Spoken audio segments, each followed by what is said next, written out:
Hi, I'm Rosa and I'm here to talk about books. But before I begin talking about books, I want to apologize for two things. Firstly, that this is the first video I've uploaded in what feels like an eternity. And secondly, that I'm uploading my Victober TBR belatedly and October has already started. Both things kind of have the same reason, namely I moved. So the last months has been kind of stressful. I had to do a lot of bureaucratic stuff and find a place to live and, well, arrange an international move during a pandemic. But now I'm here, I'm in England, I'm a PhD student now and everything is really exciting.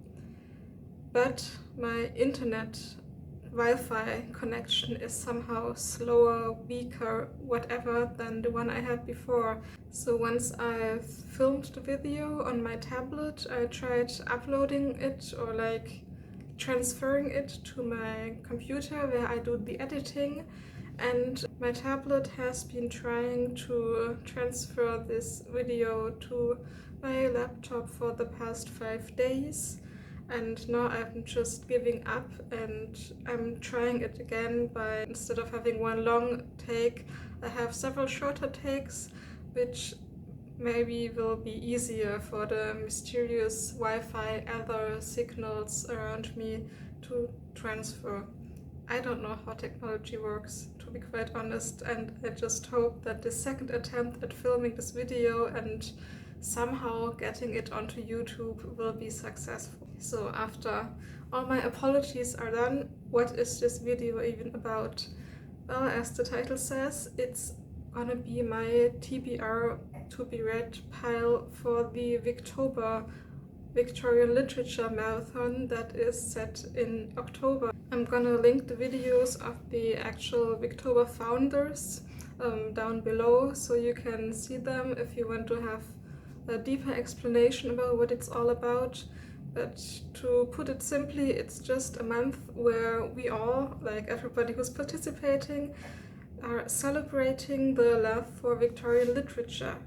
So basically, if you only read one book of Victorian literature during October, congrats, you've been a successful Victober participant.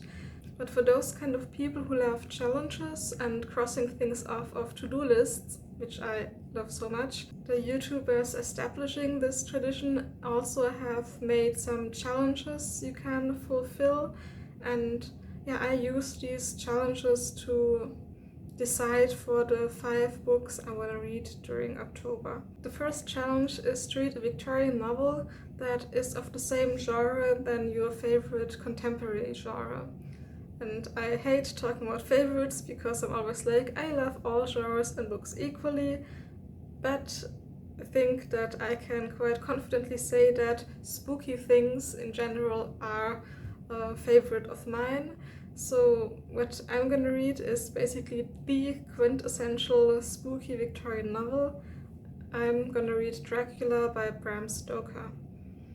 It's actually not a new book to me. I've read it before, but I think that was when I was like 11 or 12.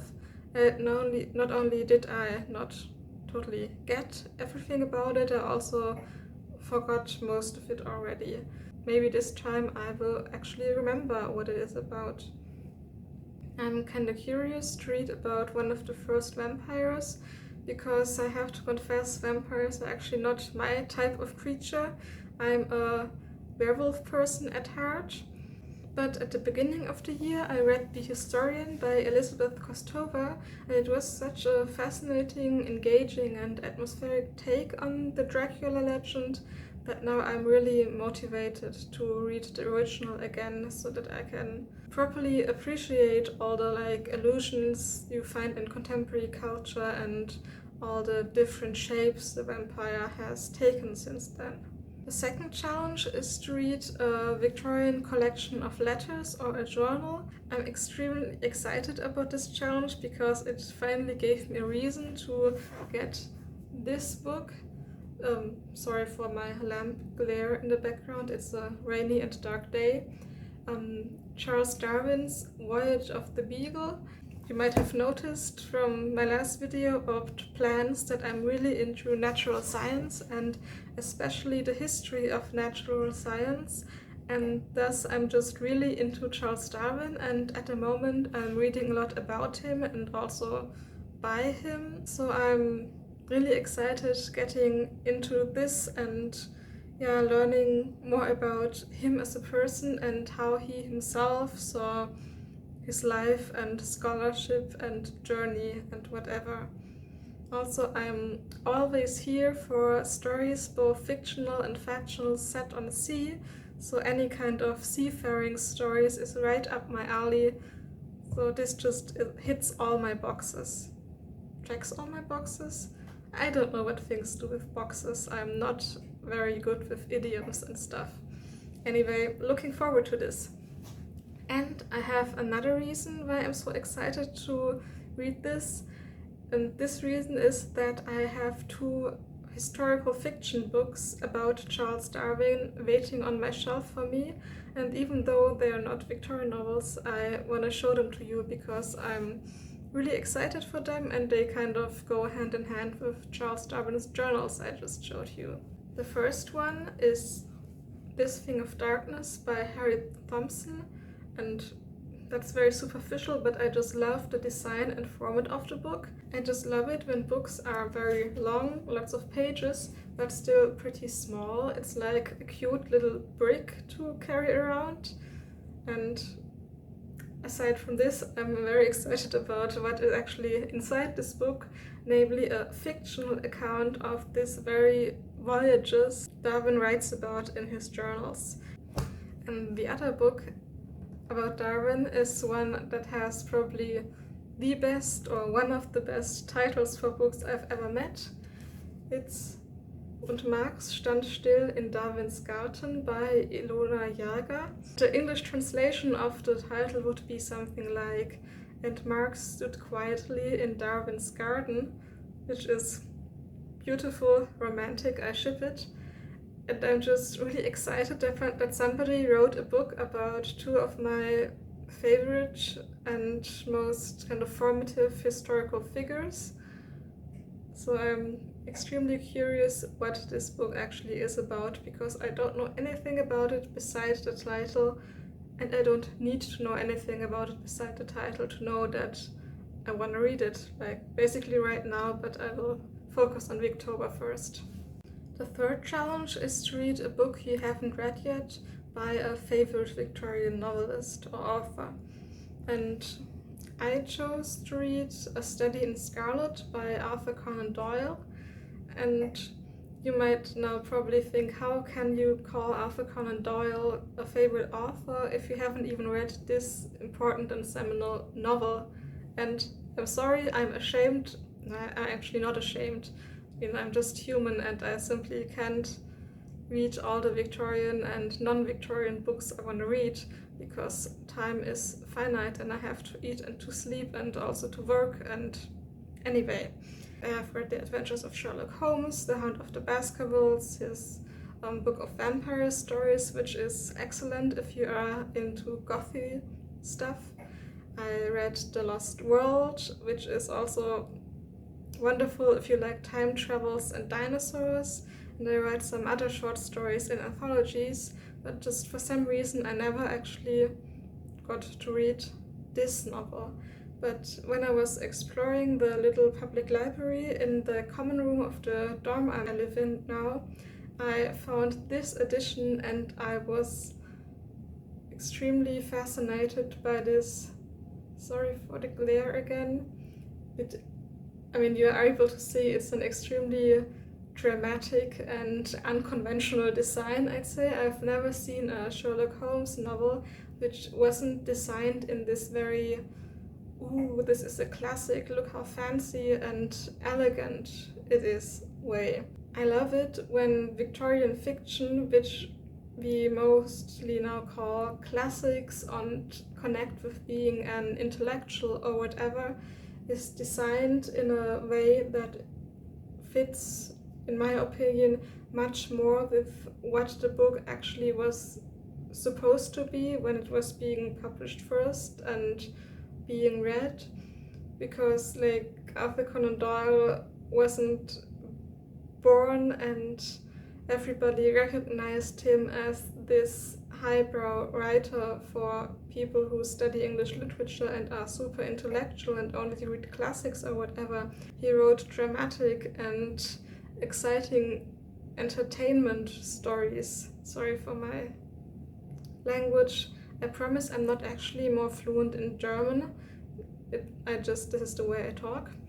And anyway, I like it when the covers of books reflect how it would have felt to read them when they were first published, and not just reflect how we approach them right now as something you must read if you want to be well read and educated. And the next book I'm gonna show you is another perfect example of what I mean. The fourth challenge is to read a book that has been on your TBR for a long time and that you finally want to read. And this is my choice, The Deviltry of Dorado. And as I said, this is another perfect example of what I mean about the design of books from the 19th century. The cover of this book doesn't make it apparent that this is a 19th century Victorian novel. It looks like something kind of trashy you find at an airplane or a train station bookshop, when something you only read to like have something exciting to do during a long and boring journey. This is not something you read for being intellectual and educated. This is something you read because you like trashy and cliched adventure stories. And from what I know about it, it is exactly that. It's a trashy and cliched adventure story. And I think when we talk about Victorian novels, or at least when the people I witnessed talking about Victorian novels, often kind of overlook how very into horrible entertainment the Victorians were.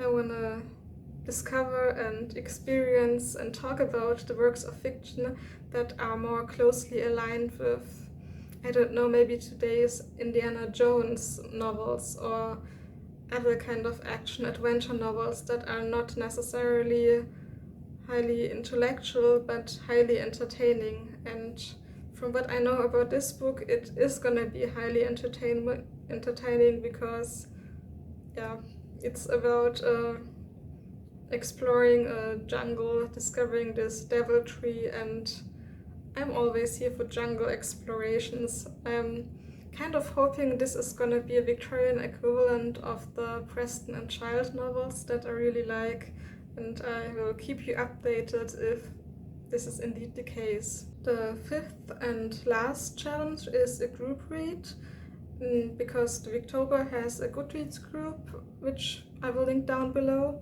And in this group we will discuss the novel Shirley by Charlotte Brontë. And I'm really happy to have outside forces basically making me read this book, because my experience of Charlotte Brontë's novels so far has always been the same. I start reading and I'm really, really into it and love it and think, oh, that's a new favorite book. And then I somehow forget finishing the book. I don't know if it's my fault or Charlotte Bronte's fault. I think it's most likely my fault, because I'm very easily distracted. I'm just really happy that after this month I can hopefully finally say, yes, I've read a book by Charlotte Brontë. Now my video comes to an end, and if you are celebrating Victober or not, I wish you a nice and lovely month of Halloween. May it be as spooky or cozy as you enjoy it.